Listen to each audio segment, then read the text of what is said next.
Welcome to Christian Statesman. I'm your host, Zach Wagner, and this is episode 76, Stuck in a Bad Movie Preview.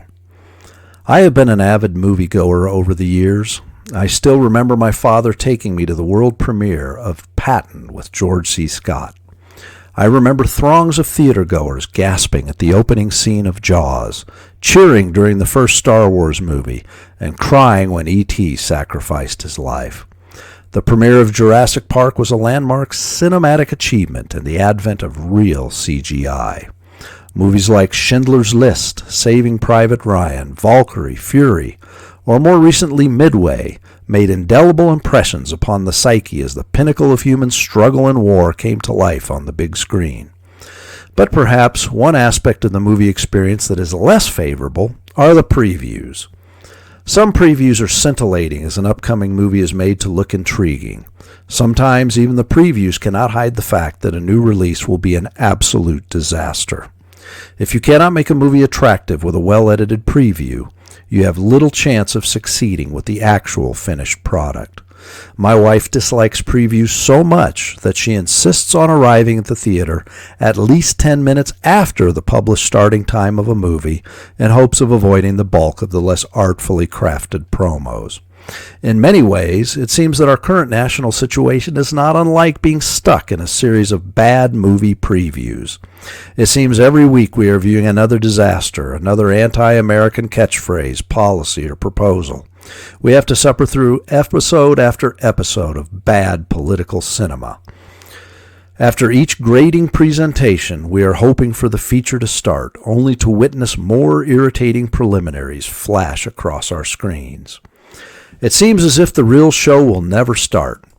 And what is the grand cinematic feature we are so anxiously hoping to see? Well, in the theater of America today, one or the other of two divergent presentations is getting ready to spool up. We are eagerly seated, wondering whether a cinematic masterpiece or disaster will light the screen. We bought our ticket, but the theater owners have yet to reveal which plot will play out before our eyes. The one cinematic possibility is an old B-movie disaster, the type written and produced by a group of coked-up UCLA film students. In this box office disaster, Biden and his insidious crew stumble through the heart of America, turning what was once the greatest country in the history of the world into an economic and social wasteland. Combining wasteful spending with terminal intersectional policies, Biden and his acolytes scurry to drive the final nails into the coffin of our free market, liberty-loving system, lauding the virtues of the Great Reset, a one-world global economic oligarchy, and the pretended safety of a new and benevolent international order. Like a cliché-ridden horror film, this always ends badly. We have seen the plot before. Socialism has been a disaster in even small, homogeneous countries. Who would ever expect a supersized version of it to work on a worldwide scale?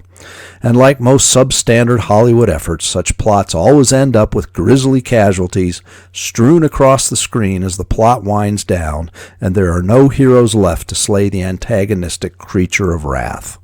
The other possibility is the moviegoer's old favorite. The action hero steps up and saves the world from the crazed megalomaniac. James Bond single-handedly slays Spectre. Superman saves the planet from the invading alien horde. That is the plot that plays over and over to thrilled audiences. It is the oft-repeated script in the featured summer blockbuster. Will we see a hero arise in America? Will we experience a last-minute rescue before the innocent protagonist or associated character actors perish? Is there a last-minute deliverance and redemption when all seems dark and lost? This is one film that has yet to play out.